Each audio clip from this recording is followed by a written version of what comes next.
Alors, je suis ravie d'avoir eu la chance de participer au concours de langue française 2025 qui débattent autour de la problématique « L'homme épris de liberté peut-il transformer ses rêves les plus fous en réalité ?» J'aimerais bien donner donc mon avis personnel. L'homme épris de liberté n'est pas un être qui se contente de vivre dans les limites qu'on lui impose. Il rêve, il imagine, il espère, mais plus encore, il agit. Il cherche à transformer ses rêves les plus fous en réalité. Et pourquoi rêver autant est une des choses les plus irréalisables? Je m'explique. Rêver est une façon pour l'homme libre d'affirmer son individualité. Là où les problématiques économiques, politiques ou sociales le guettent, le rêve reste un espace de liberté absolue. Dans cet espace, c'est la créativité qui fait la loi et pas la pensée rationnelle. L'homme n'accepte pas si facilement le refus ou l'échec. Selon lui, tout peut se faire surpasser car l'ennemi du bon est le meilleur. Même historiquement parlant, on constate des célèbres soi-disant discours rêves jugés utopiques comme « I have a dream, one day I will fly ». Cette aspiration constante de vouloir transformer ses rêves les plus fous témoigne du pouvoir créateur de l'homme. Qu'il s'agisse d'exploration scientifique ou technologique, ce sont souvent les rêves les plus fous qui conduisent aux avancées majeures.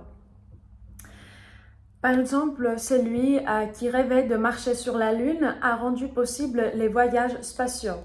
Celui qui rêvait d'une société plus juste a profondément transformé, modifié la société américaine Martin Luther King. Et si les gens n'essayent même pas de transformer leurs rêves en réalité, c'est parce qu'ils ont peur de l'échec. Mais vous savez quoi? Il y a une grande différence entre échec et abandon. Chaque échec constitue une leçon à apprendre, une faute à éviter, tandis que l'abandon signifie tout simplement le manque d'estime en soi, le sentiment d'impuissance et de la peur face à l'échec. Le perdant, c'est jamais celui qui s'est battu et qui l'a perdu, c'est celui qui a même pas essayé. Et c'est lui qui restera toujours avec l'incertitude « et si j'avais vraiment essayé, peut-être les choses seraient différentes ». Une société sans rêve est une société vide. Pouvez-vous imaginer une société ennuyeuse et pas progressive du tout? Non, moi non plus. Autre cheval de bataille constitue qu'il ne faut jamais laisser quelqu'un déterminer nos projets de vie. Je m'explique aussi. Ça veut dire quoi? C'est impossible. Tu n'arriveras pas. Moi, à ta place, j'aurais abandonné depuis longtemps. Non.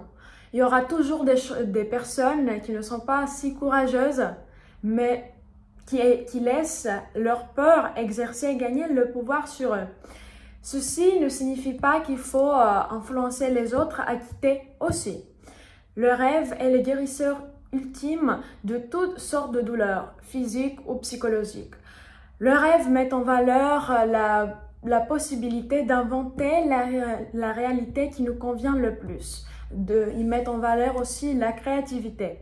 Après tout, le symbole, il est le symbole d'égalité absolue, puisque tout le monde est libre à rêver autant qu'il le souhaite et personne ne peut ni changer ni contrôler ce qui se passe dans son cerveau. Pour clôturer mon monologue, il y a un dicton selon lequel si le rêve est trop long, le réveil sera brutal. D'après moi, je pense que c'est complètement faux. Il n'y a pas de rêve long ou court, irréalisable ou irréalisable. Le rêve est une pensée abstraite, ineffable, une source d'idées infinies. Donc, on ne peut pas définir le rêve. Il ne faut jamais laisser quelqu'un déterminer nos rêves, limiter nos rêves. Il faut que tout le monde rêve autant qu'il le souhaite.